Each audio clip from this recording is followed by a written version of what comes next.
সুপ্রিয় শিক্ষার্থী, কৃষি বিশ্ববিদ্যালয় কলেজ কর্তৃক আয়োজিত অনলাইন ক্লাস ও সলভ প্রোগ্রামে আজকের হিসাব বিজ্ঞান ক্লাসে তোমাদের সবাইকে স্বাগতম জানাচ্ছি।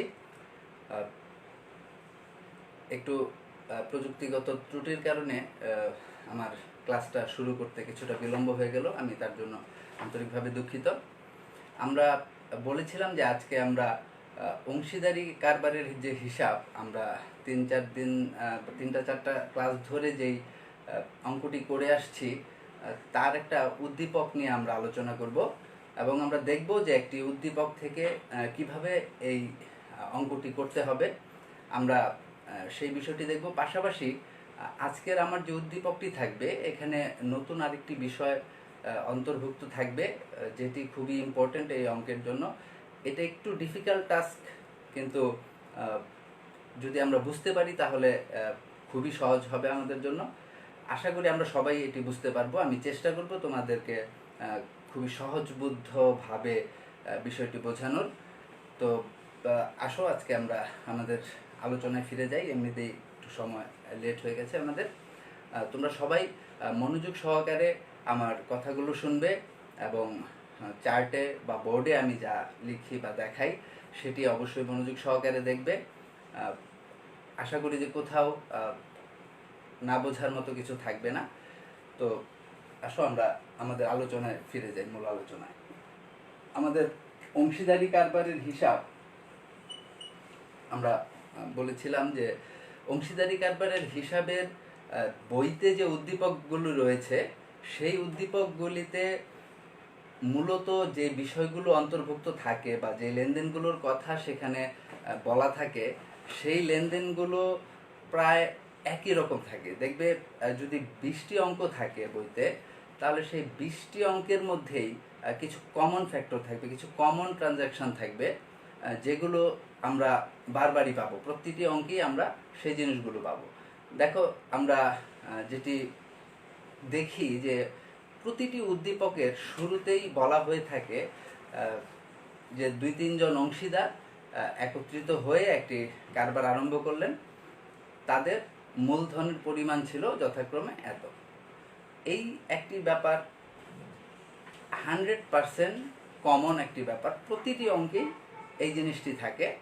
এক্ষেত্রে কিছুটা ভিন্নতা আসে, যেটি হলো এই যে বলা থাকে যে কারবার আরম্ভ করলেন 3 জন অংশীদার, তো বছরের শুরুতে তাদের মূলধনের পরিমাণ ছিল এত টাকা। তার মানে হচ্ছে এখানে যে মূলধনের ইনফরমেশনটি দেওয়া হয়েছে সেটি প্রারম্ভিক মূলধন। তো এক্সেপশনাল যে ব্যাপারটি থাকে এই মূলধনের ক্ষেত্রে, একটি মাত্র এক্সেপশনাল ব্যাপার থাকে, সেটি হচ্ছে যে অনেক সময় এই প্রারম্ভিক মূলধনটি দেয়া থাকে না, দেয়া থাকে সমাপনী মূলধন।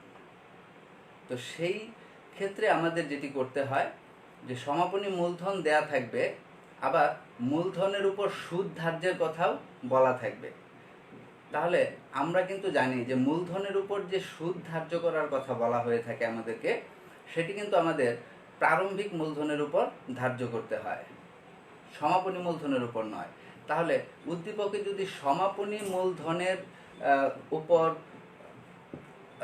সমাপনী মূলধন যদি উদ্দীপকে দেয়া থাকে, সেই সমাপনী মূলধনের উপর তো আমরা সুদ ধার্য করতে পারবো না। তাহলে সেই ক্ষেত্রে আমাদের যেটি করতে হয় যে আমরা প্রারম্ভিক মূলধনটি বের করে নিই সেক্ষেত্রে।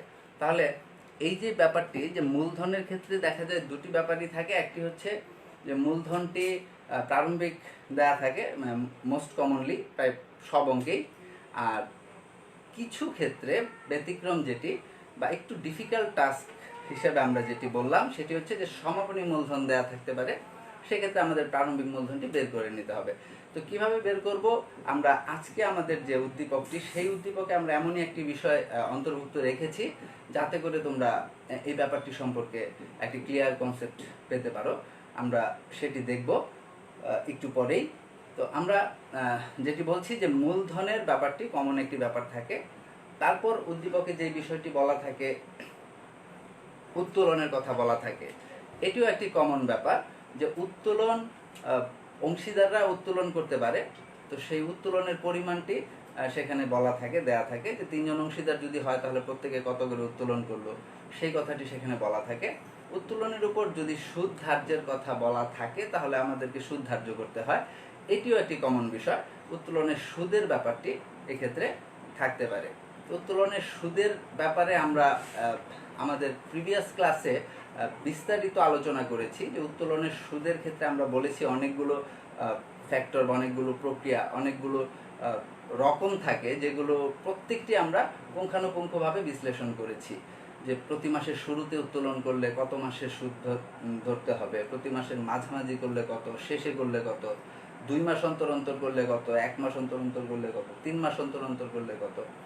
কিছু যদি সুদের ক্ষেত্রে, উত্তোলনের সুদের ক্ষেত্রে কবে উত্তোলনটি করেছে সেটি যদি সুস্পষ্টভাবে বলা না থাকে, অথবা সারা বছর ধরে উত্তোলনের কথা যদি বলা থাকে, সেই ক্ষেত্রে 6 মাসের একটা অ্যাভারেজ সুদ আমরা ধরবো। এই ব্যাপারগুলো নিয়ে আমরা বিস্তারিত আলোচনা করেছি। উত্তোলনের সুদ যে বিষয়টি, এটি অঙ্কের জন্য একটি খুবই গুরুত্বপূর্ণ বিষয়। এটি আমাদের অবশ্যই আয়ত্ত করতে হবে, এই ব্যাপারটি মাথায় রাখতে হবে।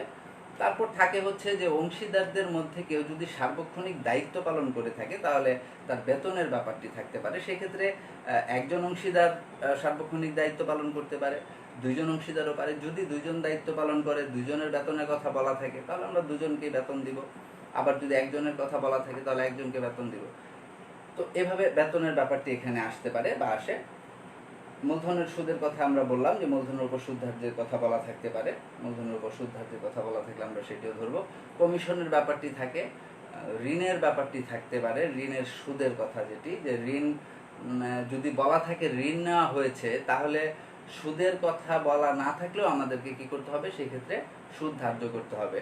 তো সুদের কথা যদি বলা না থাকে তাহলে তার পার্সেন্টেজও দেওয়া থাকবে না, অর্থাৎ শতকরা কত হারে আমরা ঋণের উপর সুদ ধার্য করব সেটি নীতিমালা অনুযায়ী আমরা 6% হারে ঋণের উপর সুদ ধার্য করব। ঋণটি যখন নেওয়া হবে সেই সময় থেকে আমরা হিসেব করে যত সময়ের হয় সেই তত সময়ের আমরা সুদ ধার্য করব ঋণের ক্ষেত্রে। তো এই যে ব্যাপারগুলো, এই কয়েকটি বিষয় কমন। তারপর বলা থাকে যে উপরোক্ত বিষয়গুলো সমন্বয়ের পূর্বে প্রতিষ্ঠানের নিট লাভের পরিমাণ দাঁড়ায় এত টাকা। তাহলে একটা নিট লাভ দেওয়া থাকে।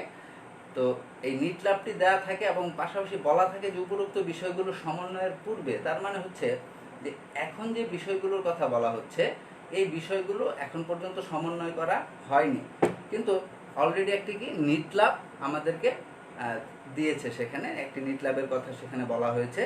তো সেই নিট লাভটি আসলে প্রকৃত নিট লাভ নয়। আমরা যখনই নিট লাভের পরিমাণ আমাদেরকে দিয়ে দিচ্ছে আমরা কিন্তু বুঝে নিচ্ছি যে অলরেডি একটি লাভ লোকসান হিসাব প্রস্তুত করা হয়েছে, অর্থাৎ একটি আয় বিবরণী বা যাই বলো, যে একটি আয় ব্যয়ের হিসাব করে সেখান থেকে কিন্তু নিট লাভটি নির্ণয় করে আমাদেরকে দেওয়া হয়েছে। তাহলে কয়েকটি বিষয় যেগুলো সমন্বয় করা হয়নি সেই কয়েকটি বিষয় এখানে এই উদ্দীপকে বলা থাকে যে এই বিষয়গুলো সমন্বয়ের পূর্বে নিট লাভ হচ্ছে এটি। তাহলে আমাদেরকে কিন্তু সম্পূর্ণ একটি লাভ লোকসান বা আয় বিবরণী এখানে প্রস্তুত করতে হচ্ছে না। দেখো, এই দিক থেকে বা এই সেন্স থেকে যদি তুমি চিন্তা করো তাহলে বুঝবে যে এই অঙ্কের উদ্দীপকটি কিন্তু আসলেই ক্ষুদ্র, অর্থাৎ এর ব্যাপকতা কিন্তু কম, কারণ অলরেডি লাভ লোকসান হিসাব প্রস্তুত করা হয়ে গেছে। সেখানে অনেকগুলো আইটেম লিখে সে আয় থেকে ব্যয় বাদ দিয়ে একটি নিট লাভ অলরেডি আমরা পেয়ে গেছি। এখন জাস্ট কয়েকটি বিষয় সমন্বয় করা হয়নি, সেই কয়েকটি বিষয় আমাদেরকে এখানে তুলে ধরেছে এবং এই কয়েকটি বিষয় আমরা সমন্বয় করব এই নিট লাভের সাথে। অর্থাৎ এই নিট লাভের সাথে এখন যে উদ্দীপকে বিষয়গুলোর কথা বলা থাকবে তার মধ্যে যে আয়গুলো রয়েছে সেটি নিট লাভের সাথে যোগ করব, ব্যয়গুলো আমরা নিট লাভ থেকে বাদ দিব, তারপর আমরা প্রকৃত একটি নিট লাভ পাবো, যেটাকে কিনা আমরা বলি বন্টনযোগ্য মুনাফা। সেই বন্টনযোগ্য মুনাফাটিকে আমরা এই উদ্দীপকে যে বলা থাকবে লাভ লোকসানটা কি হারে বন্টন করা হবে সেই অনুযায়ী আমরা বন্টন করে দেখাবো যেই হিসাবে, সেটির নামই হচ্ছে লাভ লোকসান আবন্টন হিসাব। তাহলে এখানে লাভ লোকসান আবন্টন হিসাব বলা হচ্ছে, অর্থাৎ লাভ লোকসান হিসাব আগেই করা হয়ে গেছে। এখন আমরা যেটি করব যে প্রকৃত নিট লাভটি নির্ণয় করে, অর্থাৎ মুনাফা যেটি বন্টনযোগ্য মুনাফা, সেই বন্টনযোগ্য মুনাফাটি আমরা নির্ণয় করে এই সমন্বয় পূর্বক উপরের আইটেমগুলো আমরা এই লাভটাকে বা ক্ষতিটাকে অংশীদারদের মধ্যে ওই অনুপাত অনুসারে আমরা বন্টন করে দিই। তো এইটাকেই, এই যে কাজটি করা হচ্ছে, এই হিসাবটার নাম হচ্ছে লাভ লোকসান আবন্টন হিসাব। তারপর আমরা দ্বিতীয় পর্যায়ে যেটি করি সেটা হচ্ছে অংশীদারদের মূলধন হিসাব, অর্থাৎ অংশীদাররা কে কত টাকা পাবে প্রতিষ্ঠানের কাছে, তাদের মূলধনের ব্যালেন্সটা কি, সেই কাজটি আমরা করি অংশীদারদের মূলধন হিসাবে। এখন গতানুগতিক যেই উদ্দীপকগুলো, সেগুলোর আমি মাত্র যেই ধারণাটি তোমাদেরকে দিলাম সেটি কিন্তু কমন একটি বিষয়। এই আইটেমগুলো নিয়ে প্রায় প্রতিটি উদ্দীপকই হচ্ছে, তো সেইখানে তেমন কোনো জটিলতা থাকে না, তেমন কোনো ডিফিকাল্টিস নেই। তো একটু এক্সেপশনাল যে বিষয়গুলো সেগুলো আমাদের জেনে রাখতে হবে, কারণ পরীক্ষায় হয়তোবা সম্পূর্ণ উদ্দীপকের মধ্যে একটা ডিফিকাল্টিস থাকতে পারে বা একটা ডিফিকাল্ট টাস্ক সেখানে দিয়ে দিতে পারে।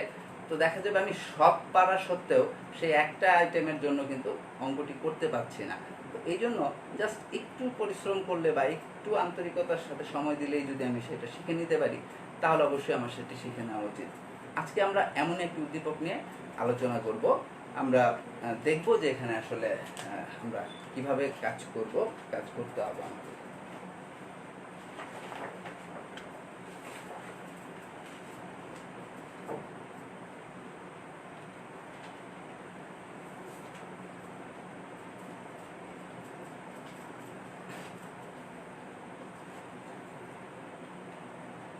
প্রিয় শিক্ষার্থী, তোমরা সকলেই এই চার্টটির দিকে একটু লক্ষ্য করো। এখানে আমি অংশীদারি কারবারের হিসাব উপরে লিখেছি। এখানে আমি একটি উদ্দীপক তুলে ধরেছি। এই অংশীদারি কারবারের হিসাবের একটি উদ্দীপকে বলা হচ্ছে যে আনিন, জায়সা ও প্রজন্ম একটি অংশীদারি ব্যবসায়ের 3 জন অংশীদার। তো এই 3 জন আনিন, জায়সা ও প্রজন্ম একটি অংশীদারি ব্যবসায়ের 3 জন অংশীদার, তারা কারবারের লাভ লোকসান 2:2:1 অনুপাতে বন্টন করে নেয়। অর্থাৎ এখানে মুনাফা বন্টনের যে হার বা অনুপাত সেটি কিন্তু দেয়া আছে। যে আমরা দেখলাম যে এখানে তারা যে 3 জন অংশীদার, তারা 2:2:1, অর্থাৎ প্রথম জন 2, দ্বিতীয় জন 2, তৃতীয় জন 1, এই অনুপাতে লাভ লোকসান তারা বন্টন করে নেয়। 2019 সালের 31শে ডিসেম্বর উত্তোলন, লাভের অংশ এবং বেতন সমন্বয়ের পর মূলধনের উদ্ধৃত ছিল যথাক্রমে ৭১,৫০০, ৫২,৩০০, ৩১,৭০০ টাকা। এই যে কথাটা, এই বাক্যটি একটু মনোযোগ সহকারে দেখতে হবে। এই কথাটা যদি তুমি বুঝতে না পারো পরে, তাহলে কিন্তু তোমার পক্ষে এই কাজটি করা সম্ভব হবে না বা ভুল হওয়ার একটা ব্যাপক সম্ভাবনা থাকবে।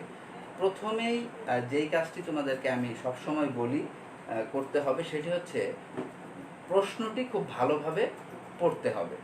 প্রশ্ন পড়ার সময় বা পড়ার ক্ষেত্রে যদি তোমার 2-3 মিনিট সময় ব্যয় হয়, তাতে কিন্তু কোনো ক্ষতি হবে না। তুমি যদি প্রশ্নটি ভালোভাবে পড়ে নিতে পারো, সেখানে যে 2-3 মিনিট সময় ব্যয় হবে, সেই ভালোভাবে প্রশ্নটি পড়ার জন্য বা বোঝার জন্য দেখবে ওভারঅল অঙ্কটি করার ক্ষেত্রে তোমার 5 থেকে 6 মিনিট সময় সেভ হবে। তাহলে ভুল হওয়ার সম্ভাবনা অনেক কম থাকবে। তাহলে আমরা প্রথমে এই প্রশ্নটা ভালোভাবে করব। তো এখানে দেখা যাচ্ছে বলা হচ্ছে যে 2019 সালের 31শে ডিসেম্বর, 2019 সালের 31শে ডিসেম্বর, অর্থাৎ যে ইনফরমেশনটি দিচ্ছে সেটি কি বছরের শেষের ইনফরমেশন দিচ্ছে। তাহলে আমি বলেছি হিসাব বিজ্ঞানের ক্ষেত্রে যেখানেই দেখবে তারিখ রয়েছে, অবশ্যই সেখানে একটু গুরুত্ব দিতে হবে। যেখানে দেখবে পার্সেন্টেজ দেওয়া আছে, যেখানে ব্র্যাকেটে কোনো কথা বলা থাকবে, সেই জায়গাগুলিতে কিন্তু গুরুত্ব দিতে হবে। বুঝতে হবে যে সেটি কোনো ইম্পর্টেন্ট বিষয়কে ইন্ডিকেট করছে। তাহলে এখানে 2019 সালের 31শে ডিসেম্বর উত্তোলন, লাভের অংশ এবং বেতন সমন্বয়ের পর মূলধনের উদ্ধৃত ছিল যথাক্রমে ৭১,৫০০, ৫২,৩০০ এবং ৩১,৭০০। আমরা ক্লাসের শুরুতেই বলেছিলাম তোমাদেরকে যে নর্মালি উদ্দীপকগুলোতে যেটি বলা থাকে যে আনিঞ্জাসা প্রজন্ম একটি অংশীদারি কারবারের 3 জন অংশীদার, তারা কারবারে যথাক্রমে এত এত এত টাকা করে মূলধন বিনিয়োগ করেন, অথবা তাদের প্রারম্ভিক মূলধনের পরিমাণ ছিল এত টাকা এত টাকা এত টাকা। তাহলে সেই যে তথ্যটি থাকে সেখানে সেটি প্রারম্ভিক মূলধন, অর্থাৎ বছরের শুরুর যে মূলধন সেই মূলধনের তথ্যটি দেওয়া থাকে। তো তারপর যদি আমাকে পরবর্তীতে মূলধনের উপর সুদ ধার্য করতে বলে, তাহলে আমি খুব সহজেই সেই যে প্রারম্ভিক মূলধনগুলো রয়েছে, ধরো 10% হারে যদি মূলধনের উপর সুদ ধার্য করতে বলে, তাহলে আমি ওই প্রতিটি অ্যামাউন্টের উপর 10% করে সরাসরি ধার্য করে দিলেই কি হয়, আমার মূলধনের সুদটি নির্ণয় হয়ে যায়। কিন্তু এখানে দেখো বলা হচ্ছে যে উত্তোলন, লাভের অংশ এবং বেতন সমন্বয়ের পর মূলধনের উদ্বৃত্ত ছিল, কবে ছিল মূলধনের উদ্বৃত্তটা? এই ব্যালেন্সটা ছিল 2019 সালের 31শে ডিসেম্বর। তাহলে 31শে ডিসেম্বর আমাকে মূলধনের যে তথ্যটি দিচ্ছে সেটি কি প্রারম্ভিক না সমাপনী? নিঃসন্দেহে সমাপনী। তাহলে এখানে সমাপনী মূলধনের কথা বলা হচ্ছে, যে সমাপনী মূলধন দেয়া আছে 3 জনের, এবং এই সমাপনী মূলধনটা এখানে এসেছে কিভাবে এসেছে?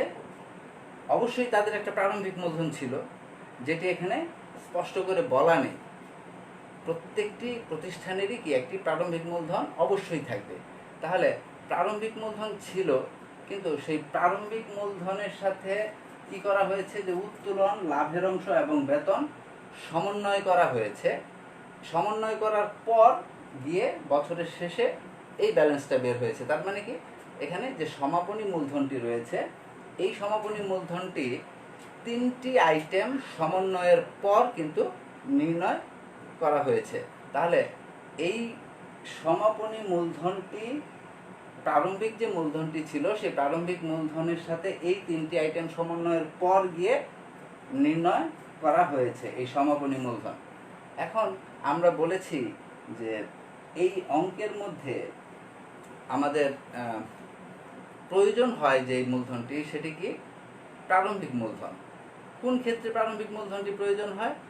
প্রারম্ভিক মূলধনটি প্রয়োজন হয় আমাদের মূলধনের উপর সুদ ধার্য করার ক্ষেত্রে। তাহলে উদ্দীপকে যদি মূলধনের উপর সুদ ধার্য করার কথা বলা থাকে, তাহলে কিন্তু অবশ্যই আমাদের কি করতে হবে, প্রারম্ভিক মূলধনটি বের করে নিতে হবে। তাহলে এখানে তোমরা দেখবে যে এই ধরনের উদ্দীপকে সৃজনশীল প্রশ্নের ক অংশে যে প্রশ্নটি থাকে সেটি হচ্ছে প্রারম্ভিক মূলধন নির্ণয় করো। এই প্রারম্ভিক মূলধনটি তোমাকে নির্ণয় করতে হবে বা নির্ণয় করে দেখাতে হবে যে কিভাবে প্রারম্ভিক মূলধনটি নির্ণয় করতে হবে। তাহলে আমি আলোচনায় আসবো, তোমাদেরকে দেখাবো কিভাবে প্রারম্ভিক মূলধনটি নির্ণয় করতে হবে। জাস্ট এইটুকু আপাতত মনে রাখো বা বুঝে রাখো যে এখানে যে সমাপনী মূলধনটি এসেছে, প্রারম্ভিক মূলধন এর সাথে কয়েকটি বিষয় সমন্বয় করার পর সমাপনী মূলধনটি এসেছে। তাহলে প্রারম্ভিক মূলধনের সাথে কয়টি বিষয় সমন্বয় করার পর এসেছে? এখানে 3টি বিষয়ের কথা বলা আছে, উত্তোলন, লাভের অংশ এবং বেতন। তাহলে প্রারম্ভিক মূলধনের সাথে এই 3টি বিষয় সমন্বয়ের পর, সমন্বয় বলতে কি বোঝাচ্ছি? সমন্বয় বলতে বোঝাচ্ছি যেটা যোগ হওয়ার যোগ হয়েছে, যেটা বিয়োগ হওয়ার বিয়োগ হয়েছে। তো এই যোগ বিয়োগ হওয়ার পর কি এসেছে? এই সমাপনী মূলধনটি এসেছে। তাহলে খুব সিম্পল ব্যাপার যে প্রারম্ভিক মূলধনের সাথে 3টি বিষয় যোগ বা বিয়োগ হয়ে সমাপনী মূলধন এসেছে।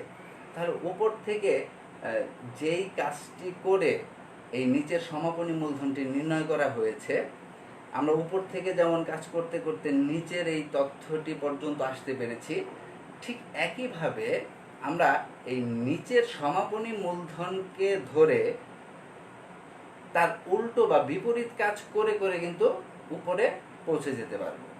অর্থাৎ আমরা প্রারম্ভিক মূলধনের সাথে যেই বিষয়টি যোগ করেছিলাম, এখন যদি আমরা সমাপনী মূলধনটিকে আগে লিখি, আমরা যদি প্রারম্ভিক মূলধন নির্ণয় করতে চাই, তাহলে আগে যেটাকে যোগ করেছিলাম এখন কি করব? বিয়োগ করব।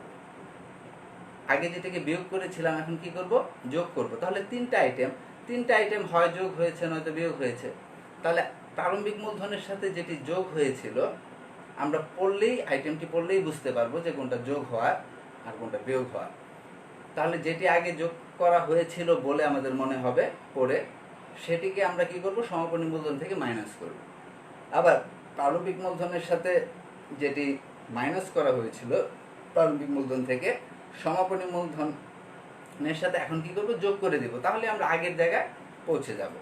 অর্থাৎ আমরা যেভাবে নেমেছিলাম ঠিক তার উল্টো করে আবার উপরে উঠে যেতে পারবো। তাহলে আমি তোমাদেরকে দেখাচ্ছি যে প্রারম্ভিক মূলধন এখানে আমরা কীভাবে নির্ণয় করব। এই ছিল এখানে তথ্য। তারপর বলা হয়েছে যে মূলধনের উপর 10% সুদ ধার্যের কথা থাকলেও তা হিসাবভুক্ত হয়নি।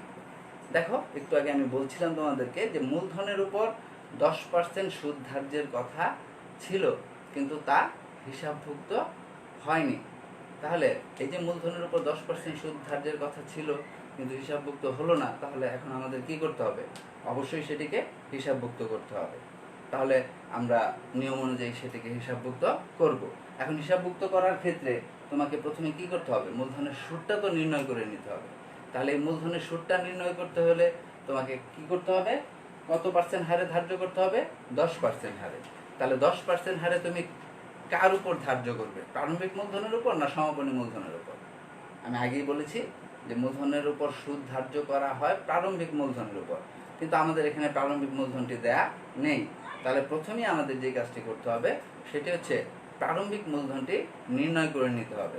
প্রারম্ভিক মূলধনটি নির্ণয় করতে পারলেই সেই প্রারম্ভিক মূলধনের উপর আমরা 10% হারে ধার্য করলেই আমাদের মূলধনের সুদটি বের হয়ে আসবে।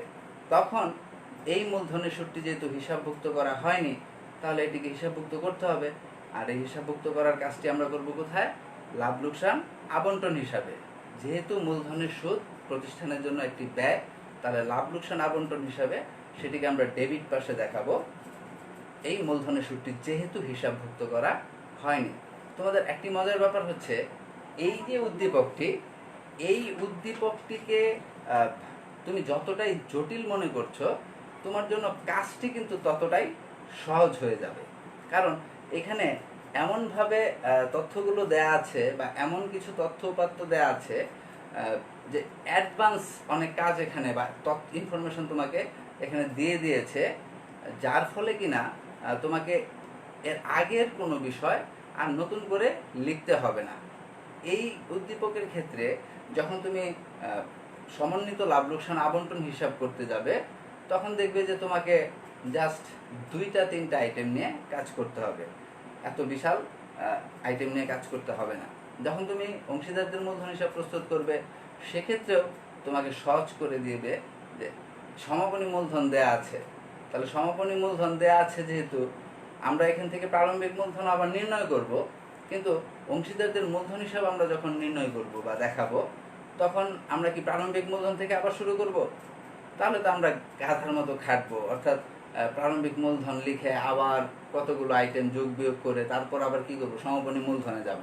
কিন্তু যেখানে সমাপনী মূলধন দেয়া আছে, আমরা সরাসরি যদি সেটি লিখি, তাহলে আগের বিষয়গুলো কি তার মধ্যে ইনক্লুডেড। তাহলে আগের যে বিষয়গুলো সেগুলো কি আর দেখাতে হচ্ছে না, তাহলে কাজগুলো কমে যায়।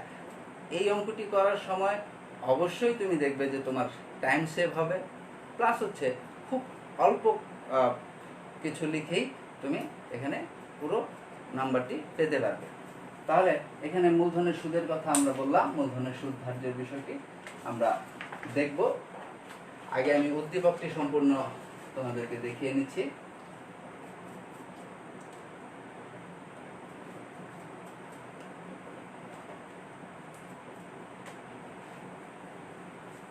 দেখো, তারপর এখানে বলা আছে যে প্রজন্মর বার্ষিক বেতন 5,000 টাকা ডেবিট করার পর কিন্তু মূলধনের সুদ সমন্বয়ের পূর্বে কারবারের লাভ 35,000 টাকায় উপনীত হয়েছিল। বলা হচ্ছে প্রজন্মর বার্ষিক বেতন 5,000 টাকা, অর্থাৎ এখানে যে 3 জন অংশীদারের কথা বলা হয়েছে, তার মধ্যে একজন অংশীদার সার্বক্ষণিক হয়তো দায়িত্ব পালন করেন, যার জন্য তাকে বার্ষিক 5,000 টাকা বেতন নির্ধারণ করে দেওয়া হয়েছে। তো এই 5,000 টাকা ডেবিট করার পর, এই যে শব্দটি ডেবিট করার পর, আমি বলেছিলাম যে এটি কিন্তু একটি ইম্পর্টেন্ট বিষয়, এটা তোমাদের অবশ্যই মনে রাখতে হবে যে ডেবিট করার পর বা চার্জ করার পর বা সমন্বয় করার পর এই সবগুলো কথা একই রকম, যে ডেবিট করার পর মানে হচ্ছে যে অলরেডি এটিকে হিসাবভুক্ত করা হয়ে গেছে। তাহলে যেটিকে অলরেডি হিসাবভুক্ত করা হয়ে যায় সেটিকে আমরা আবার নতুন করে হিসাবভুক্ত করব না। তাহলে দেখো এখানে বলা হচ্ছে প্রজন্মর বার্ষিক বেতন 5,000 টাকা ডেবিট করার পর। তাহলে প্রজন্মর বার্ষিক যে বেতনটি সেটি ডেবিট করা হয়েছে। এই ডেবিট করার মানে কি? অর্থাৎ খরচ দেখানো হয়েছে বেতন যেহেতু, তাহলে কোথায় খরচ দেখানো হয়েছে? লাভ লোকসান হিসাবে, লাভ লোকসান আবন্টন হিসাবে এটিকে কি করা হয়েছে? ডেবিট করা হয়েছে। তাহলে ডেবিট একবার করে ফেললে আমি যদি আবারও এটিকে লিখি তাহলে দুইবার এটি ডেবিট হয়ে যাবে বা দুইবার এটিকে খরচ হিসাবে দেখানো হবে। তাই যখন বলবে যে ডেবিট করার পর বা চার্জ করার পর বা সমন্বয় করার পর, তার মানে বুঝে নেবে যে অলরেডি এটিকে হিসাবভুক্ত করা হয়ে গেছে। তাহলে আমাকে আর নতুন করে লাভ লোকসান আবন্টন হিসাবে এটিকে দেখাতে হবে না। কিন্তু প্রজন্মর যে 5,000 টাকা বেতন, এই 5,000 টাকার বেতনটি সে কি পেয়ে গেছে নাকি পাবে, এই বিষয়টা একটু লক্ষ্য করতে হবে। কারণ ডেবিট করার পর যখন বলা থাকে তখন আমরা লাভ লোকসান আবন্টন হিসাবে আর ওই আইটেমটিকে নিচ্ছি না, কারণ অলরেডি এটি হিসাবভুক্ত হয়ে গেছে। লাভ লোকসান আবন্টন অলরেডি এটিকে খরচ হিসাবে দেখানো হয়ে গেছে। কিন্তু এই বেতনটি পাবে কে? প্রজন্ম, অর্থাৎ একজন অংশীদার। তাহলে সেই অংশীদার যেহেতু এই বেতনটি পাবে, এই বেতনটি কি হবে? তার মূলধনের সাথে গিয়ে যোগ হবে। তাহলে আমরা যখন অংশীদারদের মূলধন হিসাব প্রস্তুত করব তখন কিন্তু আমরা এই 5,000 টাকা যে বেতন সেটিকে কি করব? সে যেহেতু এটি পাবে তাহলে তার মূলধনের পরিমাণ বৃদ্ধি পাবে, তাহলে আমরা মূলধনের সাথে এই বেতনটিকে কি করব? যোগ করব। কিন্তু যদি এখানে বলা থাকতো যে প্রজন্ম 5,000 টাকা বেতন পাবে বছরে, যা সে নগদে উত্তোলন করে নেয়, অর্থাৎ সে টাকাটা উঠিয়ে নিয়েছে, তাহলেও কি সেই বেতনটা আবারও পাবে? না, পাবে না। তাহলে যদি সে এই বেতনটি আবারও না পায় তাহলে অবশ্যই সেটি আর অংশীদারদের মূলধন হিসাবে যাবে না। কারণ অংশীদারদের মূলধন হিসাবে সেই বিষয়টাই যাবে যা কিনা অংশীদাররা পাবে। অর্থাৎ যা কিছু তারা প্রতিষ্ঠানের কাছে পাবে সেই বিষয়গুলোই মূলধনের সাথে গিয়ে যোগ হবে। আবার প্রতিষ্ঠান তাদের কাছে যা কিছু পাবে সেগুলো তাদের মূলধন থেকে মাইনাস হবে। এটাই হচ্ছে অংশীদারদের মূলধন হিসাবের কাজ। সেখানে আমরা যেগুলো মাইনাস করার মাইনাস করি, যেগুলো প্লাস করার প্লাস করি মূলধনের সাথে, তারপর আমরা একটা সমাপনী মূলধন বা ব্যালেন্স পাই মূলধনের। তাহলে এখানে যে কথাটি বলা হয়েছে এটি কিন্তু প্রায় অঙ্কেই তোমরা পাবে যে প্রজন্মর বার্ষিক বেতন 5,000 টাকা ডেবিট করার পর, অর্থাৎ এটা অলরেডি ডেবিট করা হয়ে গেছে। এই কথাটার মানে হচ্ছে এই বেতন নামের যে আইটেমটি এটি আর লাভ লোকসান আবন্টন হিসাবে আসবে না। ঠিক আছে? কিন্তু মূলধনের সুদ সমন্বয়ের পূর্বে দেখো একটু আগে বলা হলো বেতন ডেবিট করার পর, কিন্তু মূলধনের সুদ সমন্বয়ের পূর্বে। তো মূলধনের সুদ সমন্বয়ের পূর্বে কথাটির মানে হচ্ছে যে মূলধনের সুদ সমন্বয় করার আগেই কারবারের নিট লাভ এটি দাঁড়িয়েছে। তাহলে কারবারের নিট লাভ যে দাঁড়ালো 35,000 টাকা, সেটা থেকে কি মূলধনের সুদ সমন্বয় করা হয়েছে? হয়নি। কারণ বলাই আছে স্পষ্ট করে যে মূলধনের সুদ সমন্বয়ের পূর্বে। এইটুকু কথা তোমাকে খুব ভালোভাবে বুঝতে হবে যে সমন্বয়ের পূর্বে না সমন্বয়ের পর। যে নিট লাভটা যে উপনীত হচ্ছে বা দাঁড়াচ্ছে, সেই নিট লাভটা যেই যেই বিষয়গুলো সমন্বয়ের পর হবে, তার মানে কি ওই বিষয়গুলোকে অলরেডি অ্যাডজাস্ট করা হয়ে গেছে। আবার যেই বিষয়গুলো সমন্বয়ের পূর্বে নিট লাভের কথা বলবে, তার মানে কি যে এই বিষয়গুলো এখনো সমন্বয় করা হয়নি, তাহলে ওইটুকুই কিন্তু আমাদের কাজ। যেই বিষয়গুলো সমন্বয় করা হয়ে গেছে অলরেডি, যেই বিষয়গুলো ডেবিট করা হয়ে গেছে বা যেই বিষয়গুলো চার্জ করা হয়ে গেছে, সেখানে তো আমাদের কোনো কাজ নেই, কারণ অলরেডি এটি করা হয়ে গেছে। কিন্তু সমন্বয়ের পূর্বে যা কিছু বিষয় থাকবে সেই বিষয়গুলোই কিন্তু আমাদের হিসাবে আসবে। তাহলে এখানে মূলধনের সুদ সমন্বয়ের পূর্বে বলেছে, তার মানে এই যে নিট লাভটা 35,000 টাকা, এখান থেকে মূলধনের সুদটা সমন্বয় করা হয়নি, মূলধনের সুদটা সমন্বয় করা বাকি আছে। আমরা দেখেছি যে এর আগের পৃষ্ঠায় বলা হয়েছিল যে মূলধনের উপর 10% সুদ ধার্যের কথা বলা থাকলেও তা হিসাবভুক্ত হয়নি। তাহলে সেটি কিন্তু হিসাবভুক্ত করা হয়নি, তার মানেই হচ্ছে আমাদের হিসাবভুক্ত করতে হবে। তাহলে বলো যে আমরা মূলধনের সুদটি যে হিসাবভুক্ত করি সেটি কোথায় করি, কোথায় দেখাই? মূলধনের সুদটি আমরা দেখাই হচ্ছে লাভ লোকসান আবন্টন হিসাবে। তাহলে লাভ লোকসান আবন্টন হিসাবে আমরা মূলধনের সুদ দেখাবো। মূলধনের সুদটি কি আয় না ব্যয়? অবশ্যই ব্যয়। প্রতিষ্ঠানের জন্য মূলধনের সুদটি ব্যয়। তাহলে এটি লাভ লোকসান আবন্টন হিসাবে কোন দিকে যায়? ডেবিট দিকে যায়। দেখো প্রিয় শিক্ষার্থী, আমরা বলেছি যখন বলা হয় যে এই উপরোক্ত বিষয়গুলো সমন্বয়ের পূর্বে নিট লাভ দ্বারা এত টাকা, দ্যাট মিন্স অলরেডি লাভ লোকসান হিসাব প্রস্তুত করা হয়ে গেছে। এখানে যে অঙ্কটি আমরা করছি বা যে উদ্দীপকটি আমরা আলোচনা করছি, এখানে লাভ লোকসান হিসাব তো প্রস্তুত করা হয়েছে, সেটি হওয়ার পরই আমাদের এই নিট লাভ উপনীত হয়েছে 35,000 টাকায়। পাশাপাশি এখানে অলরেডি একটি লাভ লোকসান আবন্টন হিসাবও প্রস্তুত করা হয়ে গিয়েছিল। তাহলে লাভ লোকসান আবন্টন হিসাব প্রস্তুত করার পর, লাভ লোকসান আবন্টন হিসাব প্রস্তুত করার পরও দেখো একটি আইটেম সমন্বয় করা হয়নি। কোন আইটেমটি? মূলধনের সুদ।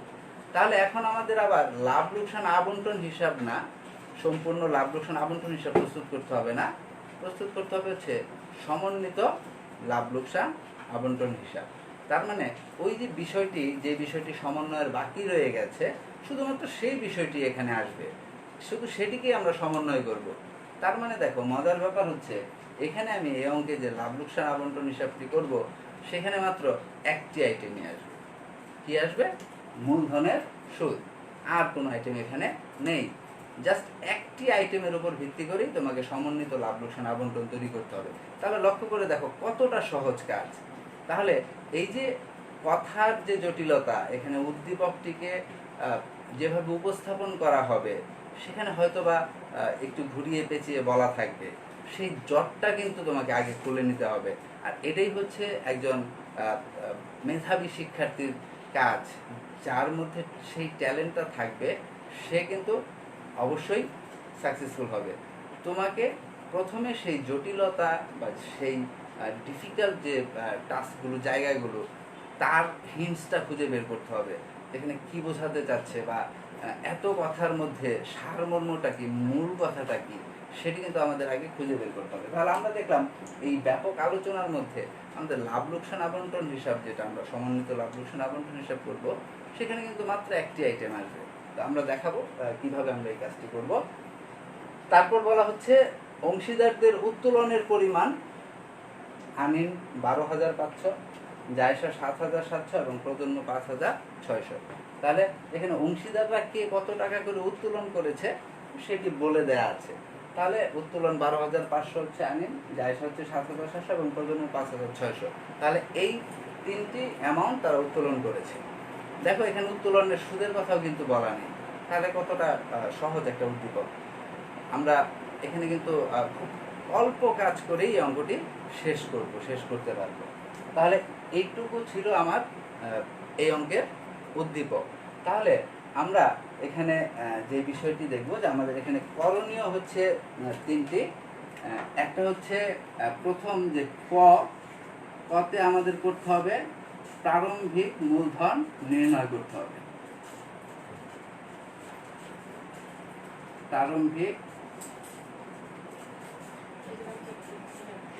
প্রারম্ভিক মূলধন নির্ণয়। তারপর খতে আমরা করব সমন্বিত লাভ লোকসান আবন্টন হিসাব।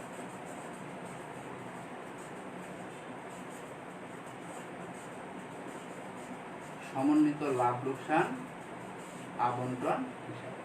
আর গতে আমরা করব অংশীদারদের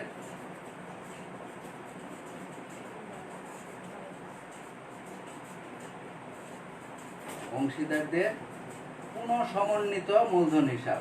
পুনঃসমন্বিত মানে কি? পুনরায় সমন্বয় করা হচ্ছে, অর্থাৎ অলরেডি এখানে অংশীদারদের একটি মূলধন হিসাবও কিন্তু প্রস্তুত করা হয়ে গিয়েছিল, কিন্তু ওই যে একটা দুইটা বিষয় যে আবার নতুন করে সমন্বয় করার কথা আসছে, তো সেটা লাভ লোকসান আবন্টনে যেমন প্রভাব ফেলবে, চেঞ্জ করবে লাভ লোকসান আবন্টনকে, ঠিক একইভাবে সেটি অংশীদারদের মূলধন হিসাবকেও তো প্রভাবিত করতে পারে।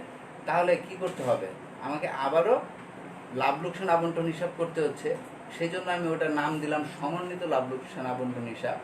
আবারও আমাকে অংশীদারদের মূলধন হিসাব প্রস্তুত করতে হচ্ছে, তার জন্য আমি সেটির নাম দিলাম অংশীদারদের পূর্ণ সমন্বিত মূলধন হিসাব। তাহলে দেখো, এখানে যেহেতু আমরা সমন্বিত লাভ লোকসান আবন্টন হিসাব করছি, অংশীদারদের পূর্ণ সমন্বিত মূলধন হিসাব করছি, তার মানে অলরেডি সমস্ত কাজ কিন্তু করা হয়ে গেছে। জাস্ট যেটুকু বাকি পড়েছে বা যেটুকু কাজ করা হয়নি বা হিসাবভুক্ত হয়নি, শুধুমাত্র সেটুকুর কাজ। তাহলে উদ্দীপক যতটা বড়ই দেখা যাক না কেন, অ্যাকচুয়ালি কাজ করতে গেলে আমরা বুঝবো বা দেখব যে আসলে সেটি কতটা সহজ বা কতটা ছোট।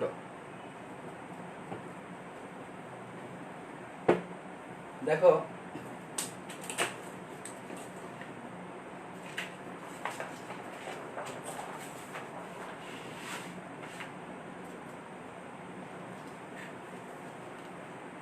আমরা এখানে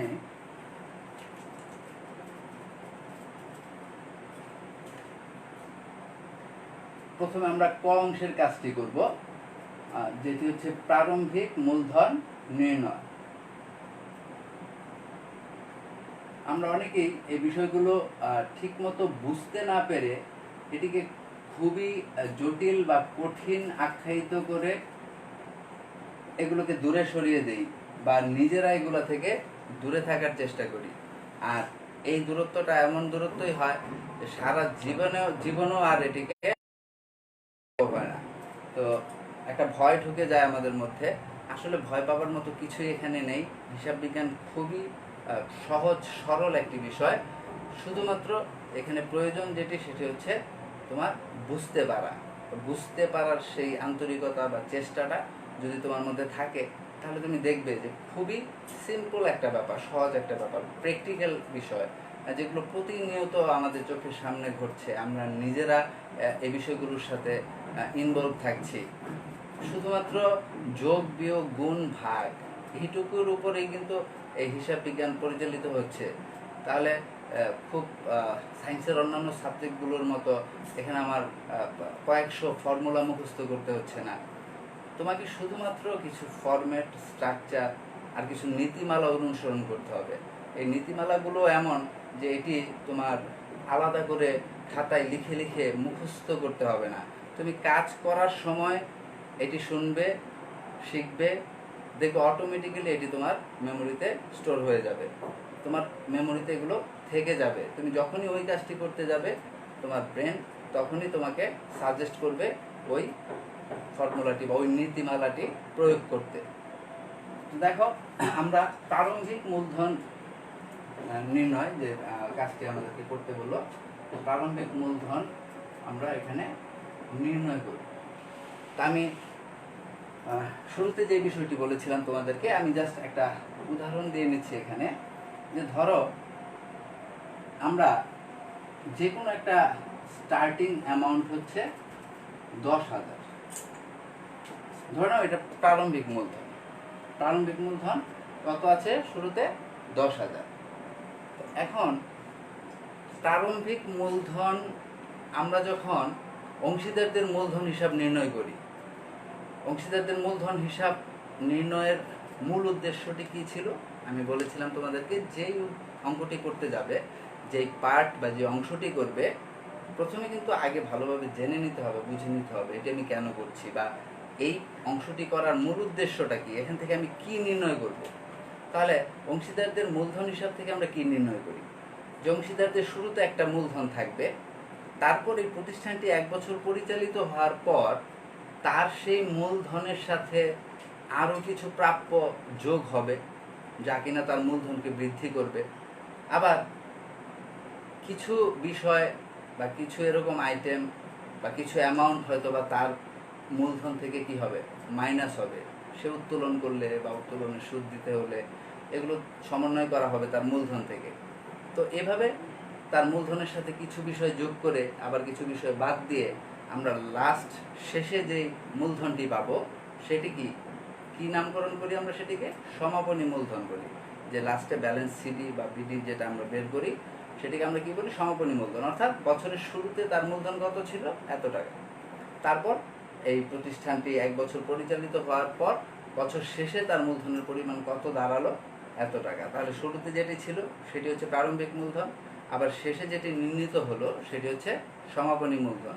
তাহলে আমরা এখানে এই প্রারম্ভিক মূলধন এবং সমাপনী মূলধনটি পাই। তাহলে প্রারম্ভিক মূলধন থেকে সমাপনী মূলধনের যে যাত্রাটি, সেই যাত্রাটির মাঝে জাস্ট দুটি বিষয়ই থাকে।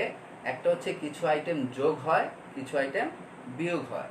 কোন আইটেমগুলো যোগ হয়? সেই আইটেমগুলো যোগ হয় যে আইটেমগুলো মূলধনের পরিমাণকে বৃদ্ধি করে।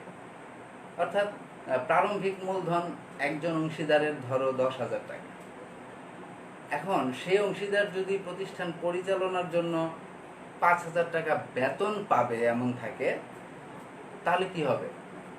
সে প্রতিষ্ঠানকে যখন 10,000 টাকা মূলধন দিল, সে প্রতিষ্ঠানের কাছে কত টাকা পায়? 10,000 টাকা পায়। এবার সেই প্রতিষ্ঠানে কাজ করার সুবাদে যদি বেতন প্রাপ্য হয় 5,000 টাকা, অর্থাৎ প্রতিষ্ঠান থেকে দিবে, বেতন দিবে, কত টাকা দিবে? 5,000। তার মানে কি সেই টাকাটা প্রতিষ্ঠানের কাছে পাবে।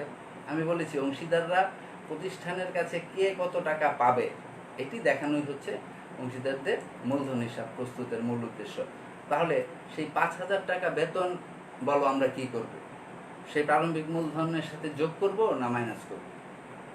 অবশ্যই যোগ করব, কারণ সে 10,000 টাকা পেত আগে প্রতিষ্ঠানের কাছে, এখন তার বেতন 5,000 টাকা প্রাপ্য হওয়াতে সে এখন প্রতিষ্ঠানের কাছে মোট পাবে কত? 15,000 টাকা।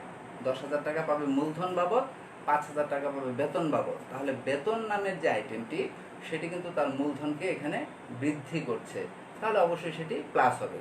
তাহলে এখানে এই 10,000 টাকা যদি হয় প্রারম্ভিক মূলধন, তো বেতন নামের যে আইটেমটি সেটি যদি থাকে তাহলে সেটি কি হচ্ছে? প্রারম্ভিক মূলধনের সাথে প্লাস হচ্ছে 5,000 টাকা, আর হয়ে গেল কত? 15,000 টাকা। এবার বলো প্রতিষ্ঠানে লাভ লোকসান আবন্টন হিসাব করে আমরা যদি দেখি যে মুনাফা হয়েছে, সেই মুনাফা আমরা বন্টন করে দিই অংশীদারদের মধ্যে। তো সেই মুনাফার অংশটা তো অংশীদাররা পাবে। তো যা কিছু অংশীদাররা পাবে তাই কোথায় যায়? অংশীদারদের মূলধন হিসাবে। এখন প্রত্যেকের ধরো আরো 3,000 টাকা করে মুনাফা হবে। তাহলে প্রত্যেকের যদি 3,000 টাকা করে মুনাফা হয়, তাহলে এই 3,000 টাকা তারা প্রত্যেকেই প্রতিষ্ঠানের কাছে পাবে। তাহলে এই মুনাফা 3,000 টাকা হওয়ার ফলে অংশীদারদের মূলধন কি বৃদ্ধি পাবে না হ্রাস পাবে? যে এই অংশীদার অলরেডি প্রতিষ্ঠানের কাছে পাবে কত টাকা? 15,000 টাকা। এখন প্রতিষ্ঠানের লাভ হয়েছে 3,000 টাকা, তাহলে এই 3,000 টাকা কি সে পাবে না তার দিতে হবে? অবশ্যই সে পাবে। তাহলে যেহেতু পাবে, তাহলে এই 15,000 টাকা সে আগে পেত, মুনাফা হওয়ার ফলে সে আরো 3,000 টাকা পাবে প্রতিষ্ঠানের কাছে। তাহলে এখন প্রতিষ্ঠানের কাছে সে মোট পাচ্ছে কত? 18,000 টাকা। তাহলে 18,000 টাকা কিভাবে বের করলাম? 15,000-এর সাথে 3,000 টাকা আমরা যোগ করে বের করলাম। দ্যাট মিনস মুনাফা যদি হয় তাহলে সেটি মূলধনকে বৃদ্ধি করবে। কাজেই মুনাফা নামক যে আইটেমটি সেটি যদি থাকে তাহলে সেই আইটেমটি কি হবে? প্লাস হবে। তাহলে মুনাফা প্লাস করলাম 3,000 টাকা, এখানে মোট হয়ে গেল কত? 18,000 টাকা। এবার ধর আরেকটি আইটেম আছে উত্তোলন। উত্তোলন মানে কি? উত্তোলন মানে হচ্ছে অংশীদাররা প্রতিষ্ঠান থেকে যদি টাকা তুলে নেয়, তাহলে অংশীদাররা টাকা বা পণ্য যাই হোক যদি তুলে নেয় তখন আমরা সেটিকে উত্তোলন করি। তো মালিক বা অংশীদার যারা থাকে তারা অনেক ক্ষেত্রেই প্রতিষ্ঠান থেকে নগদ টাকা বা পণ্য উত্তোলন করে থাকে। তো এই নগদ টাকা পণ্য যে তারা উত্তোলন করে, তুমি দেখবে যে তোমার এই বইতে, হিসাব বিজ্ঞান বইতে কোথাও কিন্তু সেটি আবার তারা নগদে ফেরত দিয়ে দেয় না। মালিক যখন উত্তোলন করে তখন সেটি সেভাবেই থাকে তার কাছে। এই জন্য প্রতিষ্ঠান বা প্রতিষ্ঠানের হিসাব রক্ষক কী করে? বছর শেষে তার যে উত্তোলিত অর্থ সেটি তার মূলধন থেকে কেটে রেখে দেয়। সহজ কথা। তাহলে এই যে এখন পর্যন্ত আমরা দেখলাম যে এই অংশীদার প্রতিষ্ঠানের কাছে মোট পাবে কত? 18,000 টাকা। এখন ধরে নাও যে এই অংশীদার 4,000 টাকা নগদে উত্তোলন করেছিল। তাহলে 4,000 টাকা যদি সে নগদে উত্তোলন করে থাকে, এই উত্তোলনের 4,000 টাকা কি তার এই 18,000-এর সাথে যোগ হবে না বিয়োগ হবে? আমাদের এটা কমন সেন্সের ব্যাপার যে উত্তোলন সে করেছিল যেহেতু, তাহলে তার মানে অংশীদারের কি করতে হবে, এই টাকাটা ফেরত দিতে হবে। তাহলে সে যেহেতু নগদে টাকাটা ফেরত দেয় না, আমরা কি করি, সেটি মূলধন থেকে কেটে রেখে দিই। তাহলে কেটে রেখে দেওয়া মানেই তো মাইনাস করা।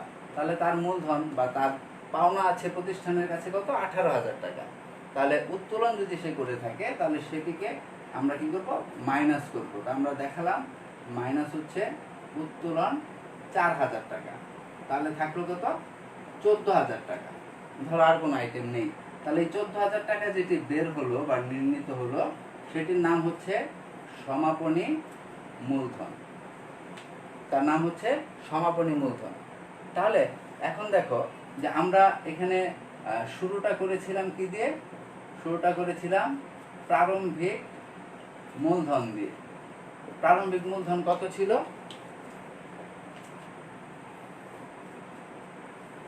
আমাদের এখানে প্রারম্ভিক মূলধন ছিল 10,000 টাকা।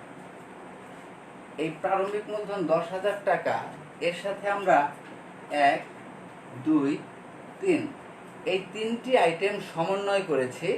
সমন্বয় করে আমাদের যেটি নির্ণীত হয়েছে সেটি হচ্ছে সমাপনী মূলধন। তাহলে 10,000 টাকার সাথে 5,000 টাকা যোগ করেছি, 3,000 টাকা যোগ করেছি, আর 4,000 টাকা বিয়োগ করেছি। তাহলে 10,000-এর সাথে 5,000 যোগ, 3,000 যোগ, 4,000 বিয়োগ, 10,000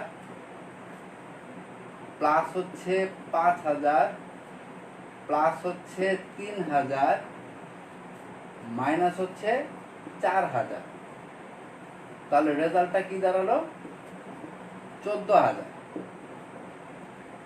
তাই তো? এবার দেখো, আমরা যদি এই বিষয়টাকে উল্টে দিই, অর্থাৎ আমরা এখানে প্রথমে লিখলাম সমাপনী মূলধনটা 14,000। এখন এখানে যেই তিনটি আইটেম আমরা প্রারম্ভিক মূলধনের সাথে সমন্বয় করেছিলাম, তো প্রারম্ভিক মূলধনের সাথে আমরা যা যা করেছিলাম মানে যোগ বা বিয়োগ, এখন আমরা শুরুতেই কোনটা লিখেছি, সমাপনীটা। এখন আমরা তার বিপরীত করব। যেমন এই 5,000 টাকা আগে কি করেছিলাম, যোগ করেছিলাম, এখন 5,000 টাকা মাইনাস করব। এই 3,000 টাকা আগে কি করেছিলাম, যোগ করেছিলাম, এখন এই 3,000 টাকা মাইনাস করব। এই 4,000 টাকা আগে কি করেছিলাম, মাইনাস করেছিলাম, এখন এই 4,000 টাকা আমরা প্লাস করব। তাহলে দেখো তো রেজাল্টটা কি আসে, 14,000 থেকে যদি 5,000 যায়, বাদ হয়, তাহলে থাকে কত, 9,000। 9,000 থেকে যদি 3,000 চলে যায়, তাহলে থাকে 6,000। 6,000-এর সাথে যদি 4,000 যোগ করা হয়, তাহলে থাকে কত, 10,000। এবার দেখো তো, এই যে এখানে আমরা শুরু করলাম কত দিয়ে, 14,000 দিয়ে, তার মানে সমাপনী মূলধন দিয়ে। লাস্ট যে রেজাল্টটি আমাদের এখানে বের হলো কত, 10,000। তার মানে কি প্রারম্ভিক মূলধন না? তাহলে জাস্ট খুবই সিম্পল, সহজ একটি বিষয়। তুমি প্রারম্ভিক মূলধনের সাথে যেই বিষয়গুলোকে সমন্বয় করে সমাপনী মূলধন নির্ণয় করো, ঠিক একইভাবে সমাপনী মূলধনের সাথে সেই বিষয়গুলোকেই উল্টো করে সমন্বয় করলেই প্রারম্ভিক মূলধন বের হয়ে যাবে। তাহলে আমরা আমাদের যে উদ্দীপকটি নিয়ে আলোচনা করছিলাম, আমি তোমাদের বোঝার সুবিধার্থে আসলে এখানে এটি দেখালাম।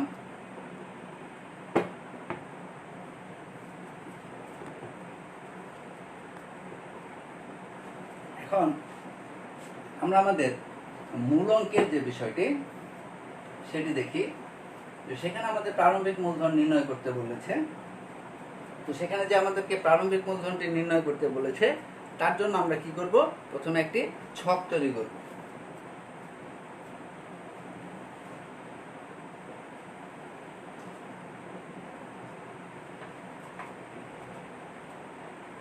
এই যে ছকটি, এই ছকে একটা ঘর থাকবে হচ্ছে তোমার বিবরণের ঘর, আর 3টা ঘর থাকবে 3জন অংশীদারের, যেমন আনিন,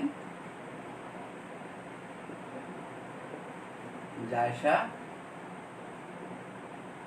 প্রজন্ম, এটা হচ্ছে পার্টিকুলার্স বা বিবরণ। আমরা এখানে প্রারম্ভিক মূলধন নির্ণয় করব।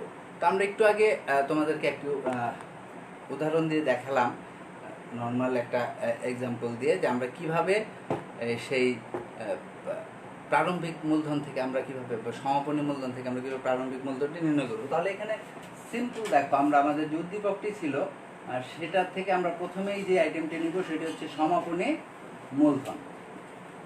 সমাপনী মূলধন। তো আমাদের চার্টে আমরা দেখেছিলাম যে চার্টটিতে আমরা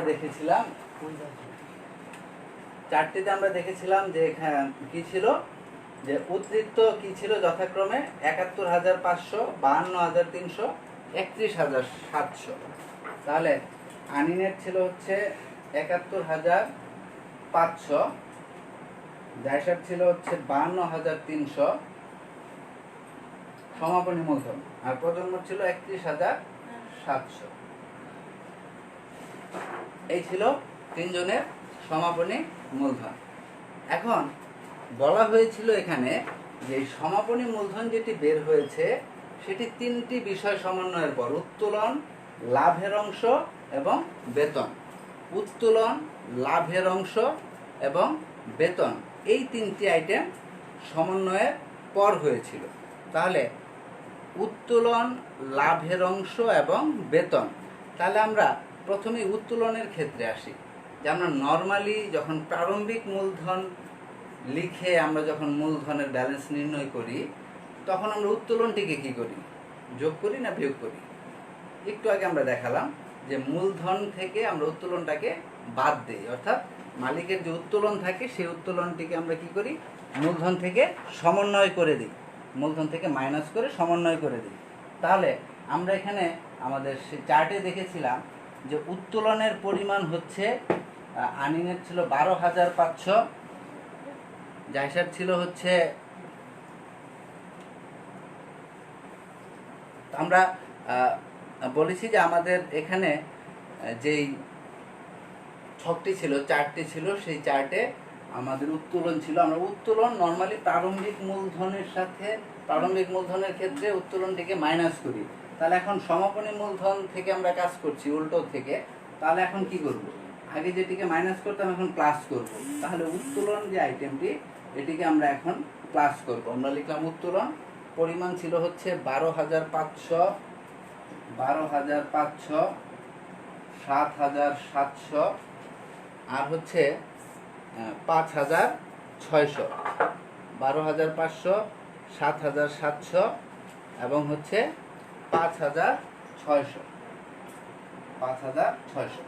তাহলে তিনটি আইটেমের মধ্যে একটি আইটেমের কাজ আমরা এখানে করলাম, উত্তোলন সমন্বয় করা হয়েছিল।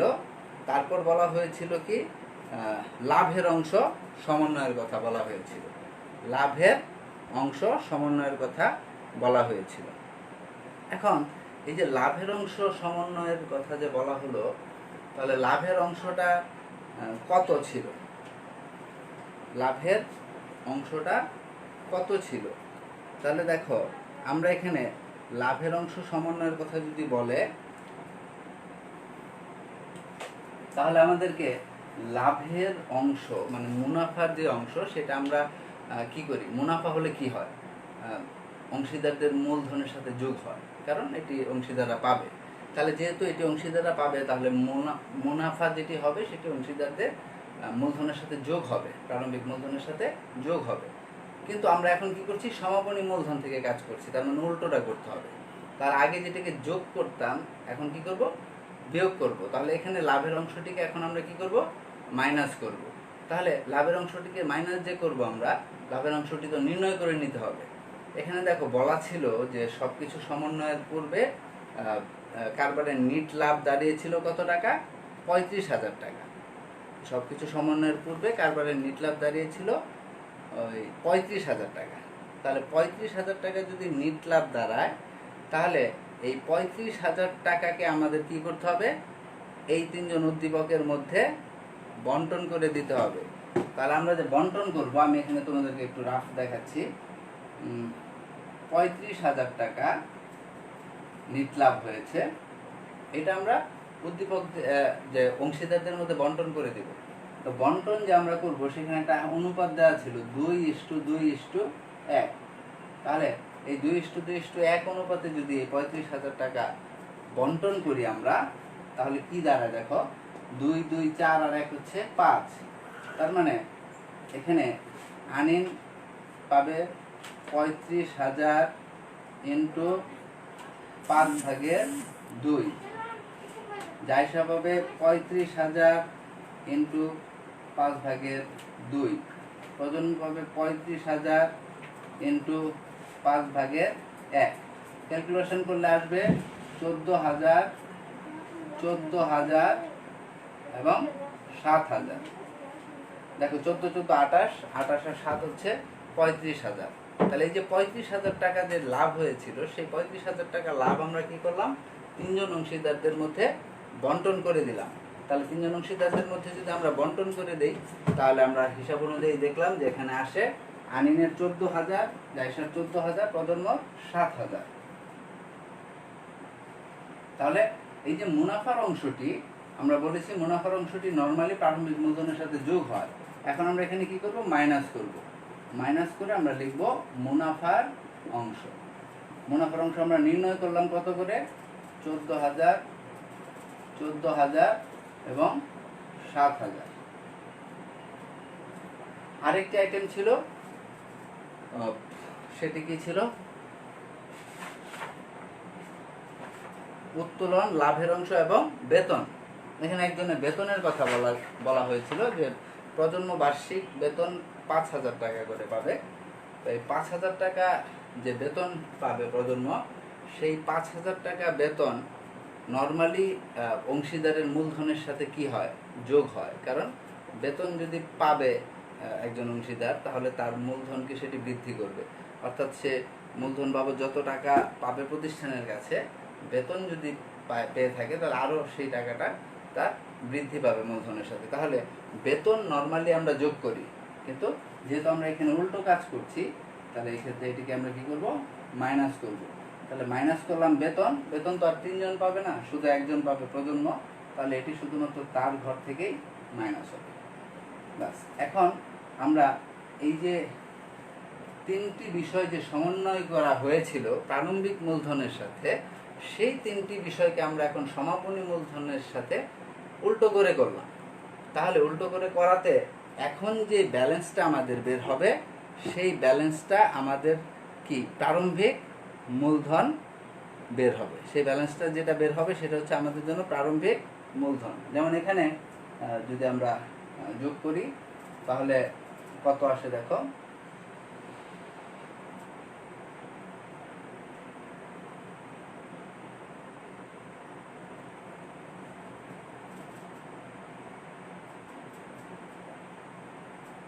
সরি, এখানে আমরা কি করব, সমাপনী মূলধন 71,500 সাথে 12,500 যোগ করব আর 14,000 মাইনাস করব।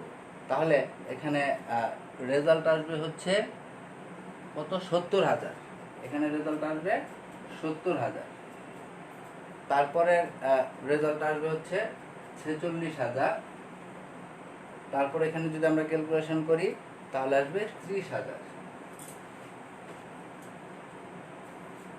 তাহলে এই যে এখানে যে 70,000, সরি 41,000 আর 30,000, এখানে আসবে হচ্ছে 41,000। এখানে আসবে 41,000, 70,000, 41,000 আর হচ্ছে 30,000। তাহলে এই 70,000, 41,000 এবং 30,000 টাকা যে আসলো, এটা আমরা এখন কি করবো, এটার উপর এটা হচ্ছে প্রারম্ভিক মূলধন। তাহলে আমরা এখানে লিখলাম প্রারম্ভিক মূলধন। এখন প্রারম্ভিক মূলধন যেটি বের হয়েছে আমাদের, আমরা যদি এখন মূলধনের সুদ নির্ণয় করতে চাই, আমাদের অঙ্কে মূলধনের সুদের কথা বলা আছে, 10% হারে ধার্য করতে হবে। তাহলে আমরা কি এখন আমাদের মূলধনের সুদ ধার্য করার জন্য প্রারম্ভিক মূলধনটা রেডি আছে, শুধুমাত্র 10% করলেই আমাদের সেই সুদটা বের হয়ে যাবে। তাহলে আমরা এখানে লিখতে পারি মূলধনের সুদ, মূলধনের সুদ। যদি 70,000-এ 10% করা হয় তাহলে 7,000 টাকা, 41,000-এ 10% করলে হবে 4,100 টাকা, 30,000-এ 10% করলে হবে 3,000 টাকা। তাহলে আমাদের এখানে এই মূলধনের সুদটা নির্ণয় করা হয়ে গেল। এই মূলধনের সুদটা নির্ণয় করার জন্যই আমাদেরকে কি করতে হয়েছে, প্রথমে সমাপনী মূলধন থেকে প্রারম্ভিক মূলধন নির্ণয় করতে হয়েছে, তারপর আমরা সেটার উপর কি মূলধনের সুদ নির্ণয় করে ফেললাম। তাহলে দেখো অ্যাকচুয়ালি এখানে কাজটি কি খুব বেশি কঠিন? কাজটি খুব বেশি কঠিন নয়, কাজটি কিন্তু খুবই সহজ। আমরা যে কেউ চাইলেই এই কাজটি সহজেই এখানে করতে পারবো। তাহলে এই অংশটি আমাদের শেষ, প্রারম্ভিক মূলধন নির্ণয় আমাদের হয়ে গেল।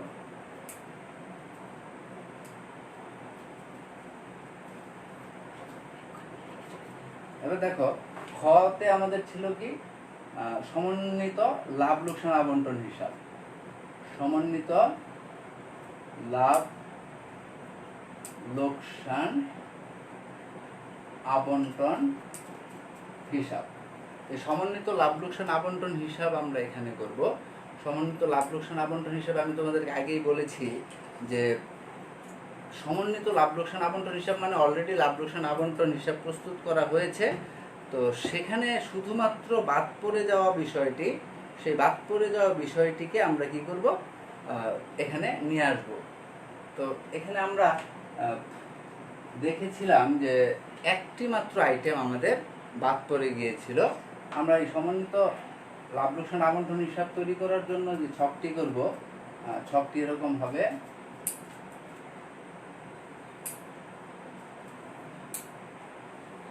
যে বিবরণ টাকা,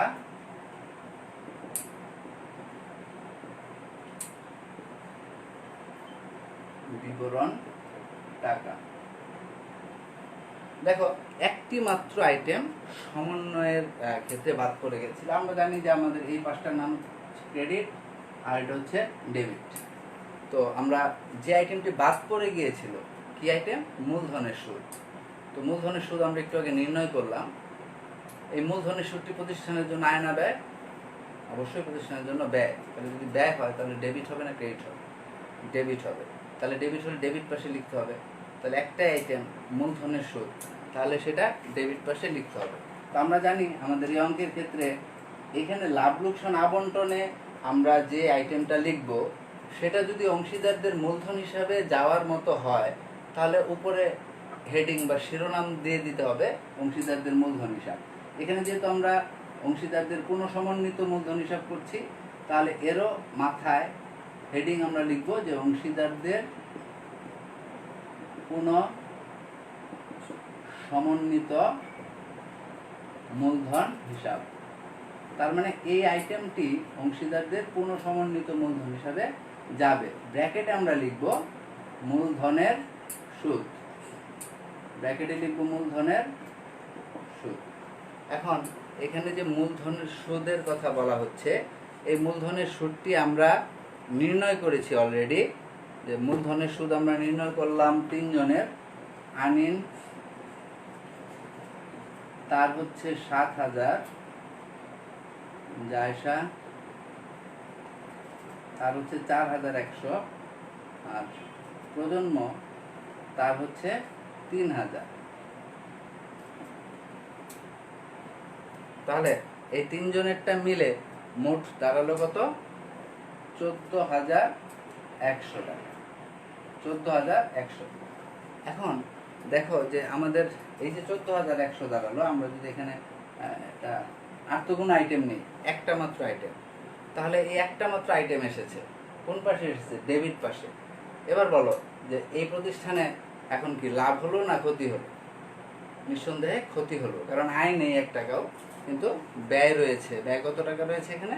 14,100 টাকা। তাহলে কি আমাদের ক্ষতি হয়েছে। তাহলে ক্ষতি যদি হয়, আমরা যেভাবে মুনাফার অংশ নির্ণয় করি এভাবে আমরা ক্ষতির অংশ নির্ণয় করব। এবং লাভ বা মুনাফা হলে সেটি কি করা হয়?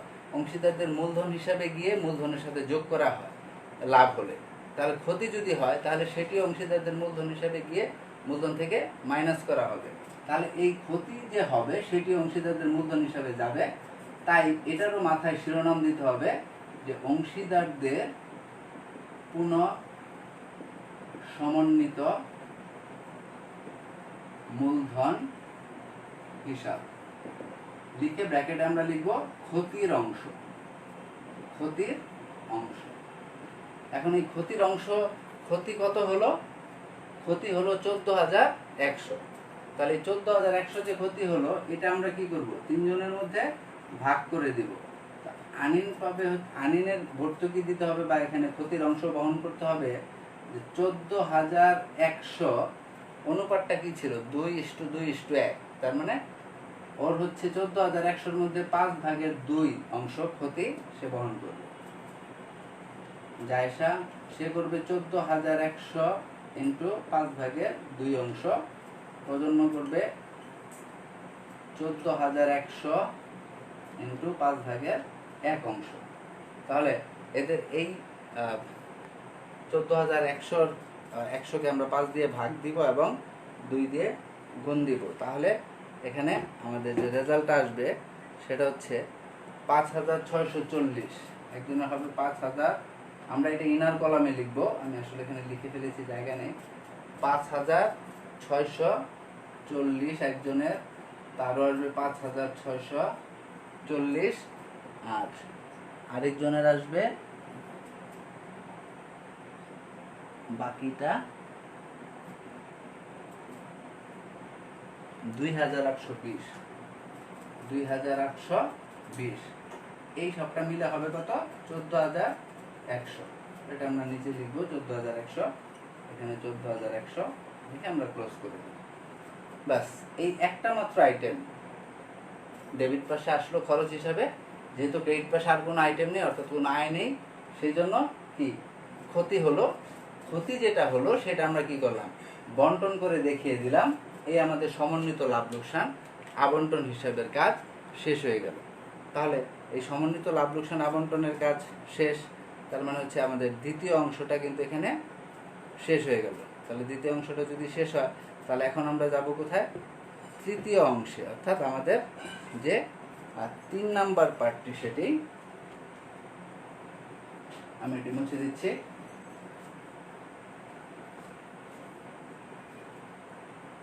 এখানে যে উদ্দীপকটি ছিল, সেই উদ্দীপকে বলা হয়েছিল দুজনের তোমার মূলধন হিসাব প্রস্তুত করার কথা। আনিন এবং জায়সা, এই দুজনের মূলধন হিসাব প্রস্তুত করার কথা বলা হয়েছিল। তাহলে এই সমন্বিত মূলধন হিসাবটা যে এখানে প্রস্তুত করব আমরা, এটার জন্য আমরা কি করব? একটা ছক করব। আমরা বলেছি যে এখানে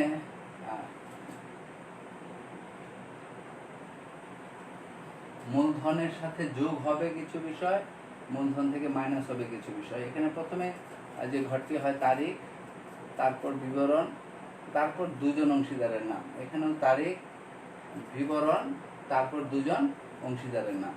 তাহলে আমি এখানে লিখলাম তারিখ, এখানে বিবরণ, এখানে হচ্ছে আনিন, এখানে যায়, এখানে আবার তারিখ, বিবরণ, এখানে আনিন, যায়। তাহলে এখানে দুইজন অংশীদারদের মূলধন হিসাব যখন প্রস্তুত করতে বলবে, তখন সিম্পলি আমরা শুধুমাত্র সেই দুইজনের এখানে হিসাবে যা ছিল আমরা তাই দেখব। এখন দেখো, আসলে এখানে যে কাজটি করতে হবে, আমি বলেছি যে এই উদ্দীপকটি দেখতে যতটা জটিল, কাজটা আসলে ততটাই সহজ এবং ছোট। আমরা এই অঙ্কটাতে, এই উদ্দীপকটাতে দেখলাম প্রথম দিকে যে 3টি আইটেম সমন্বয়ের পর একটি সমাপনী মূলধনের কথা বলা ছিল, যে তাদের 3 জনের অ্যামাউন্ট দেওয়া ছিল, যে তারা উত্তোলন, তারপর হচ্ছে মুনাফার অংশ এবং বেতন, এই 3টি আইটেম সমন্বয় করার পর তাদের মূলধনের পরিমাণ দাঁড়ায় একজনের ৭১,৫০০, একজনের ৩১,৪০০। তাহলে আমরা যেটি করব সেটি হচ্ছে, এই যে সমাপনী মূলধন যেটি বলেছিল, যে সমাপনী মূলধন পর্যন্ত বলা আছে, তাহলে এর আগের যে কাহিনী সেটি তো আমাদের আর টেনে আনতে হবে না। এখন আমি যদি আবার সেই প্রারম্ভিক মূলধন লিখে সেই ইতিহাস আবার পুনরাবৃত্তি করে তারপর সমাপনী মূলধনে আসি, তাহলে সেটি কি হবে?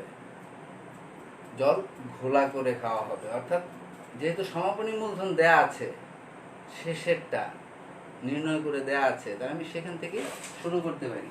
তাহলে আমি এখানে লিখব 2019 ডিসেম্বর 31, বিবরণের ঘরে আমি লিখব সমাপনী মূলধন,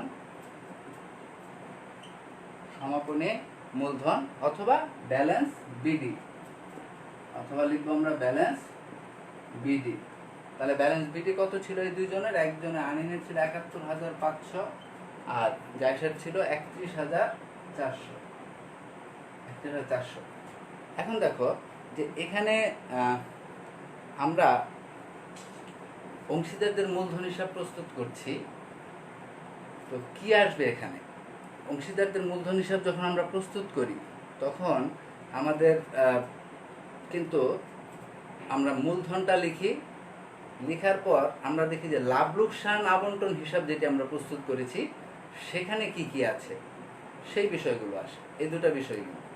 এখন আমরা এখানে যে একটু আগে লাভ লোকসান সমন্বিত লাভ লোকসান আবন্টন হিসাবটা প্রস্তুত করেছিলাম, সেখানে আইটেম কয়টি ছিল? জাস্ট দুইটি আইটেম ছিল। একটা ছিল মূলধনের সুদ আর ক্রেডিট পাশে ছিল ক্ষতির অংশ। মূলধনের সুদ এবং ক্ষতির অংশ। তাহলে এই যে উদ্দীপকটি, এখানে আমরা লাভ লোকসান আবন্টনে যেহেতু দুটি আইটেম পেয়েছি, তো ওই দুটি আইটেমের উপর আমি হেডিং দিয়েছিলাম অংশীদারদের কোনো সমন্বিত মূলধন হিসাব। তাহলে এখানে কিন্তু জাস্ট এই দুটি আইটেমই আসবে। তো এই দুটি আইটেম আনার আগে আমরা যেটি করি নর্মালি অঙ্কের ক্ষেত্রে, মূলধনটা লেখার পর আমরা ওই লাভ লোকসান আবন্টন থেকে যা কিছু আনবো তার একটা শিরোনাম দিয়ে নেই। তখন আমরা লিখি যে সমন্বিত লাভ লোকসান আবন্টন হিসাব, এটা লিখে তারপর আমরা কোলন দিব, দিয়ে তারপর আমরা ব্র্যাকেটে লিখব যে কি, আমরা ব্র্যাকেটে কি লিখব যে কি এনেছি, কি আনবো সেখান থেকে। ওই লাভ লোকসান আবন্টন হিসাবে আমাদের দুটো বিষয় কিন্তু ছিল, একটা ছিল মূলধনের সুদ আর একটা ক্ষতির অংশ। এবার তোমরাই বলো যে মূলধনের সুদ যেটি, সেটি মূলধনের সাথে যোগ হবে না বিয়োগ হবে? মূলধনের সুদ কারা পাবে? মালিকরা পাবে বা অংশীদাররা পাবে। তাহলে অংশীদাররা যদি মূলধনের সুদ পায় তাহলে সেটি তাদের মূলধনকে কি করবে? নিঃসন্দেহে বৃদ্ধি করবে। তাহলে তাদের মূলধনের সুদটা আমরা এখানে লিখব কি, মূলধন পাশে। তা আমরা এখানে লিখলাম মূলধনের সুদ। তাহলে মূলধনের সুদ আমরা বের করেছিলাম যে একজনের হচ্ছে 7,000, আরেকজনের ছিল কত? 4,100। একজনের ছিল 4,100। আবার এই পাশে দেখো আরেকটা আইটেম যে ছিল এখানে ক্ষতির অংশ, সেটার জন্য কিন্তু আমাদের শিরোনাম দিতে হবে যে সমন্বিত লাভ লোকসান আবন্টন হিসাব। এটি লিখে আমরা এখানে লিখব হচ্ছে ক্ষতির অংশ, ক্ষতির অংশ। তো এখানে ক্ষতির অংশ আমরা নির্ণয় করেছিলাম দুইজনের 5,640 টাকা করে, 5,640 টাকা। তাহলে আমি এখানে লিখলাম 5,640, 5,640। তাহলে এবার আমরা ক্যালকুলেট করব যে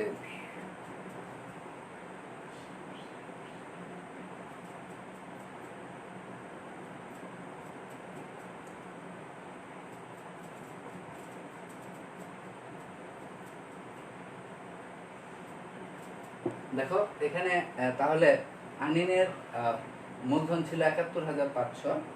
তো সেই 71,500 তার মূলধনের সাথে যুক্ত হয়েছে কত? 7,000 টাকা। তাহলে হয়ে গেল কত? 78,500। তাহলে এখানে আমি লিখলাম 78,500, অর্থাৎ সে প্রতিষ্ঠানের কাছে পাবে 78,500। অপরদিকে গাইসা পাবে 31,400 যোগ হচ্ছে 4,100। তাহলে তার হয়ে গেল কত? 35,500, অর্থাৎ সে পাবে 35,500। এখন এই পাশে যে ছোট বা কম আছে আমরা কী করবো, এই ব্যালেন্সটা এখানে লিখে ফেলবো ৭৮,৫০০, আর এখানে হচ্ছে ৩৫,৫০০। এখন এই ৭৮,৫০০ টাকা আনেন প্রতিষ্ঠানের কাছে পাবে, প্রতিষ্ঠান তার কাছে কত পাবে বা কেটে রাখবে কত, ৫,৬৪০। তাহলে আমরা এই ৭৮,৫০০ থেকে মাইনাস করব ৫,৬৪০, তাহলে থাকবে ৭২,৮৬০, ৭২,৮৬০। আবার যা হিসাবে পাবে ৩৫,৫০০, ৩৫,৫০০ তার থেকে কেটে রাখবে ৫,৬৪০, তাহলে তার থাকবে হচ্ছে ২৯,৮৬০। তাহলে এটাকে আমরা ক্লোজ করে দিব, এখানে যেটা আমরা নির্ণয় করলাম সেটা আমরা ওই 2019-এর 31শে ডিসেম্বর ব্যালেন্স সিডি নামে লিখব। আমরা লিখব ব্যালেন্স সিডি। ব্যালেন্স সিডি মানে হচ্ছে ক্যারিড ডাউন, ক্যারিড ডাউন মানে নিচে নিত। অর্থাৎ 2019-এর ডিসেম্বর মাসের যেই ব্যালেন্সটা নির্ণীত হলো, এটা এর নিচে যে মাস আছে, দ্যাট মিনস নেক্সট যে মান্থ, আমরা সেই মাসে সেটাকে স্থানান্তর করব। এই জন্য বলা হয় সিডি মানে ক্যারিড ডাউন, নিচে নিতে হবে। এই নিচে বলতে হচ্ছে যে ডিসেম্বরের পর আবার ডিসেম্বরের নিচে কি মাস, জানুয়ারি, জানুয়ারির নিচে কি ফেব্রুয়ারি, এরকম। তাহলে ডিসেম্বরের 31 তারিখ যেহেতু আমি লিখলাম ব্যালেন্স সিডি, তাহলে এর পরের মাসটা কি, 2020 সালের জানুয়ারির 1। তাহলে এটাকে 2020 সালের জানুয়ারির 1-এ নিতে বলছে। তো আমরা এইটার নিচে এই পাশে লিখব 2020 জানুয়ারি 1, অর্থাৎ পরের মাসটি। এখানে আমরা লিখব ব্যালেন্স বিডি। ব্যালেন্স বিডি মানে হচ্ছে ব্রড ডাউন। ব্রড ডাউন মানে হচ্ছে উপর থেকে আনিত। অর্থাৎ জানুয়ারিতে এসে আমি বলছি যে এই যে ব্যালেন্সটা, যে ৭২,৮৬০ আর হচ্ছে ২৯,৮৬০, এই দুইটা অ্যামাউন্ট আমি কোত্থেকে আনলাম, উপর থেকে আনলাম। উপর থেকে বলতে জানুয়ারির উপরে কি মাস, ডিসেম্বর মাস। তাহলে ব্যালেন্স বিডি মানে হলো ব্রড ডাউন, মানে উপর থেকে এনেছে, দ্যাট মিনস আগের মাস থেকে। আর ক্যারিড ডাউন সিডি মানে হচ্ছে নিচের মাসে, পরের মাসে নিতে হবে। তাহলে দেখো সেক্ষেত্রে এখানে আমরা কি একটি অংশীদারদের পুনঃসমন্বিত মূলধন হিসাব প্রস্তুত করে ফেললাম। আমার এখানে শিরোনামটি চেঞ্জ করা হয়নি। আমরা এখানে যেটি লিখব সেটি হচ্ছে অংশীদারদের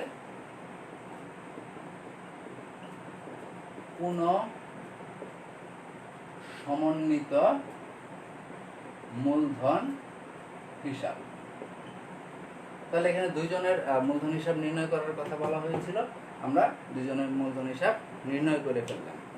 তাহলে দেখা গেল যে এখানে যে উদ্দীপকটি ছিল সেই উদ্দীপকে কিছু জটিল বা ক্রিটিক্যাল আইটেম থাকা সত্ত্বেও কাজ করতে গিয়ে আমরা কিন্তু খুব অল্প সময়ে, খুব অল্প কাজ করে অঙ্কটি শেষ করে ফেলতে পেরেছি। তার মানে হচ্ছে যে শুধুমাত্র অনেক বেশি গল্প গুজব উদ্দীপকে থাকলেই হবে না, বুঝে নিতে হবে যে সেখানে অ্যাকচুয়ালি কী চাওয়া হচ্ছে বা মূল বিষয় কোনটা। প্রশ্নটা আগে ভালোভাবে পড়ে নিয়ে আমরা যদি সেটা বুঝতে পারি তাহলে কিন্তু আমাদের জন্য সহজ হবে। এখানে আজকে আমরা যে বিষয়গুলো আলোচনা করলাম সেটা কিন্তু এই অংশীদারদের মূলধন হিসাবের যে অঙ্কগুলো পরীক্ষায় বোর্ড পরীক্ষায় আসার মতো, তার থেকে একটু ডিফিকাল্ট। অর্থাৎ বোর্ড পরীক্ষার প্রশ্নগুলো এত কঠিন হয় না, আরও অনেকটা সহজ হয়, কিন্তু তারপরও আমাদেরকে মিনিমাম এইটুকু প্রস্তুতি কিন্তু রাখতে হবে। এটাকে কঠিন বলা যাবে না, এইটুকু আসতেই পারে, এটা আসার মতো।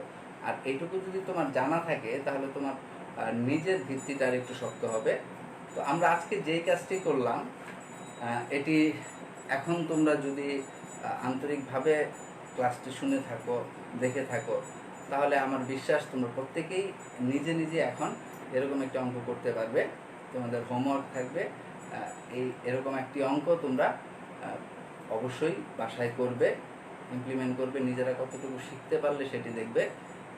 আজকে যদি তোমরা এই ইমপ্লিমেন্টটি না করো তাহলে কিন্তু কালকেই দেখবে যে আবার সব এলোমেলো হয়ে গেছে।